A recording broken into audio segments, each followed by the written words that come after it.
Antes de passar a palavra para os outros vereadores, vou começar a chamar o público aqui presente, até por causa do avançado da hora.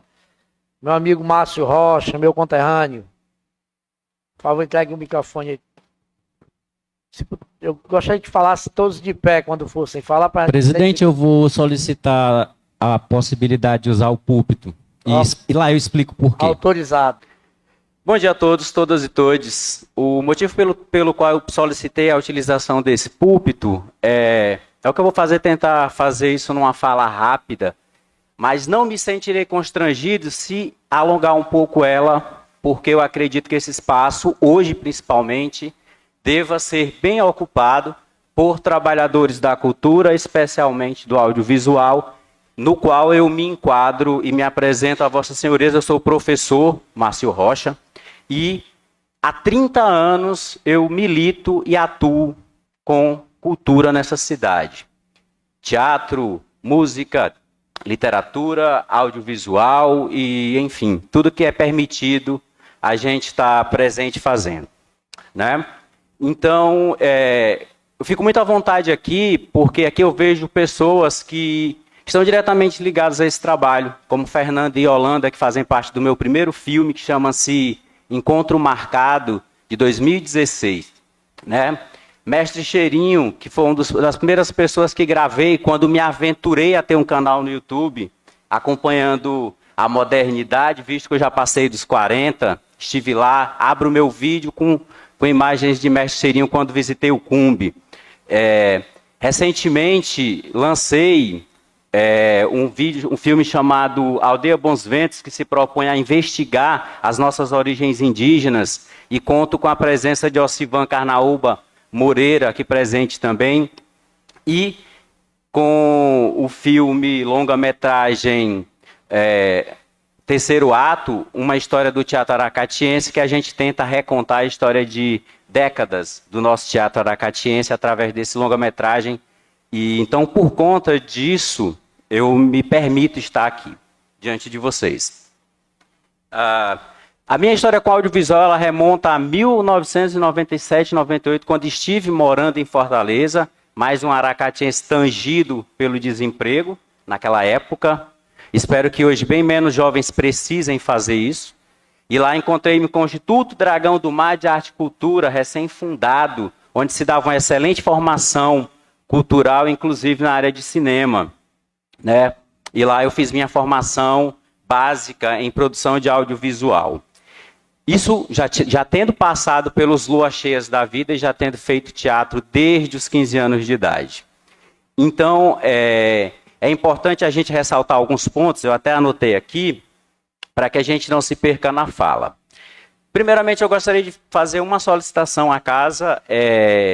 Passei por um pequeno constrangimento ao chegar mais cedo, porque estava de bermuda. Imagine eu, um professor de férias, no sol do Aracati, 9 horas da manhã, de bermuda. Para mim é a coisa mais óbvia.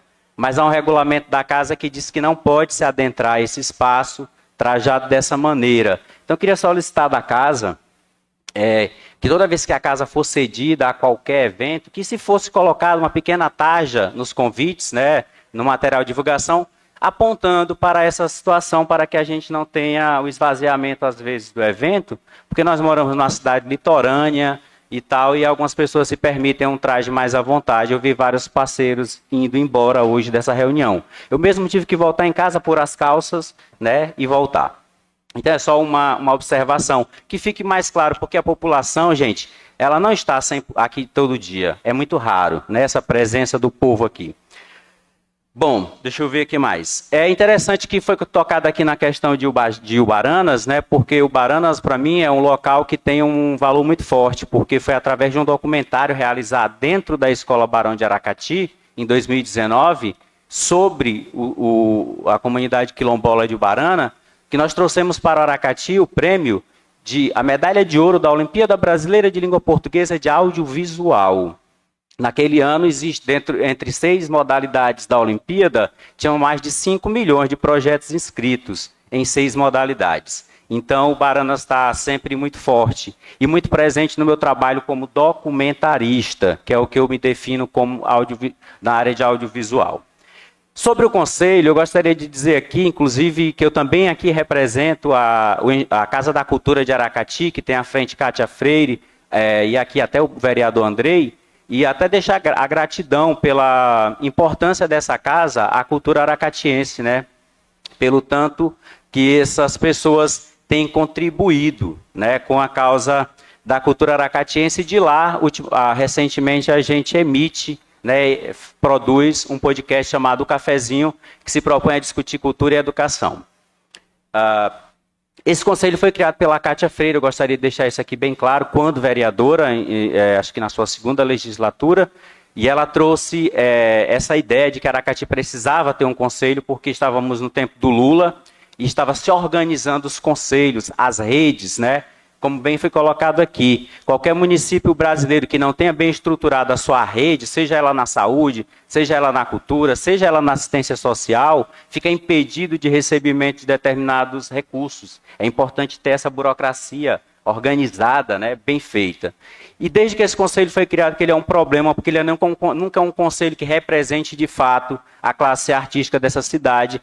Uma das questões pelas quais eu afirmo isso é o fato de, por exemplo, dentro do conselho, até recentemente, não sei se a secretária me atualiza, não havia presença, por exemplo, de representantes do audiovisual dentro do conselho, né? Então, é importante e urgente que esse conselho seja reestruturado de fato e de direito, para que as pessoas que realmente fazem cultura na cidade se sintam representadas. Um conselho mal constituído, viu, Raimunda? Ele acaba se prestando a efetivar políticas que não representam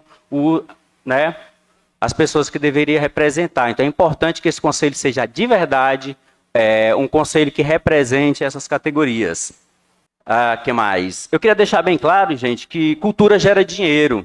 E é por causa de dinheiro que a gente está aqui hoje. Não se preocupem, não, que se Adriano Lima tivesse apenas divulgando o Curta Canoa, que é o festival que ele faz, né, há bastante tempo, nós não estaríamos aqui. Nós estamos aqui porque tem essas cifras aí disponíveis. Isso ouriça todo mundo, né? Então é importante que esse dinheiro seja muito bem gasto. E eu gostaria aqui de fazer justiça, né, a essa questão, para tentar encerrar minha fala rápido, sobre essa questão das políticas de editais. Eles são essenciais, gente. Dos 3 filmes que eu falei aqui, que já produzi, 2 deles foram produzidos com lei de incentivo. O terceiro ato, um longa-metragem que documenta a história do teatro aracatiense, foi feito com a primeira lei Aldir Blanc, né, uma verba irrisória de R$4.000, que absolutamente não me pagaria nem o meu cameraman, mas que serviu de incentivo para a produção do filme. Agora, recentemente, o Aldeia Bons Ventos provém da segunda etapa do edital Aldir Blanc, que também foi contemplado, dessa vez com a verba de R$3.500. Não por orgulho, mas gostaria de dizer que os meus produtos audiovisuais que foram realizados com essas verbas estão disponíveis, conforme edital, e todas as prestações de conta dos mesmos foram feitas. Mas não é a realidade de todo artista. Muito artista se embanana com essa história da burocracia das prestações de conta, dos editais. Então, uma solicitação pública que eu faço é de que se invista mais em formação do artista, não para ser artista, essencialmente, mas essa questão burocrática. O artista precisa ser também um produtor cultural, conhecer das leis, conhecer dos editais, para que ele possa realizar o seu trabalho com qualidade e sem, de repente, até ficar sujo, né, com nome sujo, como acontece com muitos por aí. Então, gente, essa política de edital ela é essencial, ela é importantíssima. E eu gostaria também de ressaltar que, apesar de eu não ter recebido esse convite por escrito, que aqui foi propagado, né, de que os convites foram entregues impressos e tal, eu fiquei sabendo hoje pela manhã. Estava tomando café da manhã e num grupo que eu participo, alguém lançou o bannerzinho lá de que estava tendo esse encontro, essa reunião, e eu disse, vou lá, sabe por quê? Eu não fui convidado não, mas eu faço audiovisual. Eu faço audiovisual nessa cidade e não é de hoje. Então é um espaço que eu devo ocupar. E aqui estou ocupando. Estou ocupando apenas para dizer disso, da importância de se ouvir e respeitar quem realmente põe a mão na massa quando se trata de qualquer função, seja ela qual for. Se eu estou falando de educação, eu tenho que ouvir os professores. Se eu estou falando de política, eu tenho que ouvir os vereadores, senadores, deputados. Se eu estou falando de cultura, eu tenho que ouvir os artistas. Então, aqui nessa condição de artista, que eu faço essa pequena fala para vocês, para dizer da necessidade de que Aracati invista nas pessoas. Porque eu comecei a fazer teatro aqui, teatro de rua. Marciano Ponciano, Silvanise, tantos e tantos outros, Chico Isidoro, Tinoco Luna, a gente sempre fez teatro de rua porque não tinha palco. Não é porque a gente adorava essa estética, é porque não tinha palco. E Aracati nunca esteve tão bem servido de equipamentos culturais, como é hoje. Mas também nunca se viu tão pouca produção no Aracati como hoje. Estava essa semana elaborando um projeto para concorrer ao mecenato, e no projeto a gente queria colocar um grupo de teatro que seria contratado para fazer uma itinerância pelo município, e foi bem difícil achar alguém que tivesse com algum espetáculo montado, alguém que tivesse alguma peça de teatro que pudesse ser comercializada. Então isso, além de todas as outras questões que são claramente vistas, para quem se interessa pela cultura, é de que realmente prova que a gente não tem investimento em pessoas. A gente tem grandes equipamentos. Então, como é que se apoia por pessoas, né, secretária? Eu não vejo outra forma mais eficiente, republicana, do que a cultura de editais. Então, aqui eu estou em busca do meu terceiro edital, que eu tenho fé em Deus e no meu trabalho, que eu conseguirei, porque eu preciso continuar um filme que eu comecei sobre o mestre Hélio Santos, um documentário que contará toda a sua vida numa longa-metragem, e é nesse edital que eu vou tirar esse filme, porque o artista, assim, ele trinca o dente, vai lá e consegue. E é desse edital, se Deus quiser, que esse filme será realizado.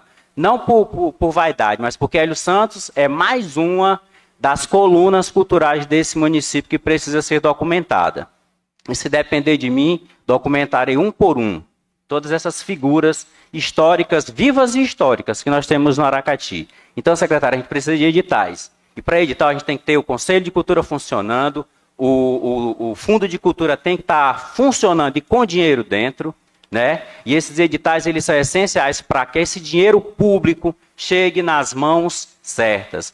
Nós estamos aqui no terceiro edital público do Aracati dos últimos anos, os 3 são federais. Os 3 vêm de fora, né? Então está mais do que na hora de a gente pegar essa grana da cultura e colocar ela dentro de editais culturais, criar lei de incentivo cultural. Eu acabei de relatar aqui que eu fiz um filme de longa-metragem com R$4.000, o que significa que o artista aracatiense, ele por muito pouco, ele produz. Muito pouco. Ele só quer espaço, né? Espaço para produzir. Mas chega um momento, como eu que estou com 46 anos de idade, faço cultura há 30, que só o espaço não é suficiente, o espaço não paga minhas contas. Quem paga minhas contas é o dinheiro. Por isso que todos os artistas do Aracati são professores hoje, com raras exceções, porque todos tiveram que procurar um emprego para poder pagar as contas, para depois ir fazer arte, porque a gente não se profissionaliza. Aqui Aracati é conhecido como o berço da cultura, né? O berço, como é que falam? Celeiro, eu acho até meio pejorativo, celeiro de artista. Já me vejo lá com a minha baia, meu capim bem verdinho. Aracati é um celeiro de artistas, mas quando a gente começa a elencar os artistas mais famosos de Aracati, todos pegaram o beco antes de completar 5 anos de idade. Que o diga Adolfo Caminha, que o diga Jacques Klein, que o diga tantos outros. Aracati é um berço de artistas, mas não trata muito bem suas crias. Então a gente precisa acordar para isso, valorizar mais o artista, e eu acho louvável esse encontro aqui, mas sinto a falta de muita gente, porque assim como eu fui no encontro promovido pela secretaria, lá no teatro, eu percebo que nitidamente o artista aracatiense ainda continua misturando política com arte, o que eu acho um pecado, um absurdo. Todos nós somos políticos.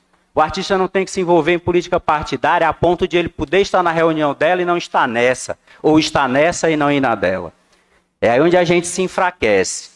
É aí onde a gente tem um conselho que não funciona, é aí onde a gente tem prédios lindos, sem nenhum artista dentro trabalhando, sem nenhum, me desculpem a generalização, existem sim, uns poucos, que até são contratados às vezes pela prefeitura. Então a minha fala aqui é de que a gente desperte para a necessidade de não só encher o artista de elogios, mas possibilitar verdadeiramente a condição de se produzir arte nesse município. Porque há muito que a arte do Aracati vive só da fama. A Aracati é a terra dos artistas. Eu sempre dizia isso, conversando com o mestre Hélio, de que assim, onde a gente passa, nós artistas, é o tapinha nos ombros. Ah, você é artista. Raramente um desses estava na plateia dos nossos espetáculos, não é não, Aureliano? Não é não? Então, não é não, Herbert? Então, que a gente valorize o artista não só da boca para fora, mas também do bolso para dentro. Muito obrigado.